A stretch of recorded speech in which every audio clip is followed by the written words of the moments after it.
Welcome to Ashwini Gowda mini vlogs. ಬೆಳಗ್ಗೆ ಎದ್ದ ತಕ್ಷಣ ಹಾಟ್ ವಾಟ್ರಿಗೆ ಸ್ವಲ್ಪ ಲೆಮನ್ ಹಾಕಿ ಕುಡಿದೆ. ಅದಾದಮೇಲೆ ಹಾಲು ಬಿಸಿ ಮಾಡಿ ಮಗಳಿಗೂ ಕೊಟ್ಟು ಬ್ರೇಕ್ಫಾಸ್ಟಿಗೆ ಇವತ್ತು ಉಪ್ಪಿಟ್ಟು ಮಾಡಿದ್ದೆ.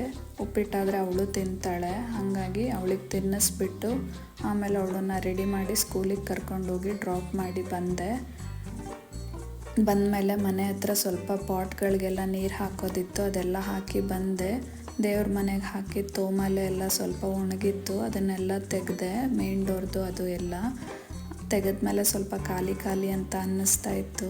ಅದಾದಮೇಲೆ ಸ್ವಲ್ಪ ಬಿಸಿ ಬಿಸಿ ಕಾಫಿ ಮಾಡ್ಕೊಂಡು ಕುಡಿದು ಸ್ನಾನ ಎಲ್ಲ ಮಾಡಿ ಎಷ್ಟೊತ್ತಿಗೆ ಟೈಮ್ ಆಯಿತು ಮತ್ತೆ ಮಗಳನ್ನ ಪಿಕಪ್ ಮಾಡೋದು. ಅವಳನ್ನ ಕರ್ಕೊಂಬರೋಕ್ಕೆ ಅಂತ ಹೋದೆ. ಇನ್ನು 10 ಮಿನಿಟ್ಸ್ ಟೈಮ್ ಇತ್ತು ಅಂತ ಸ್ವಲ್ಪ ಥ್ರೆಡ್ಡಿಂಗ್ ಮಾಡಿಸೋಣ ಅಂತ ಹೋದೆ.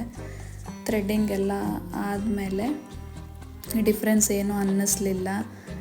ಮಗಳನ್ನ ಪಿಕ್ ಮಾಡ್ಕೊಂಡು ಮನೆಗೆ ಬಂದೆ. Thanks for watching.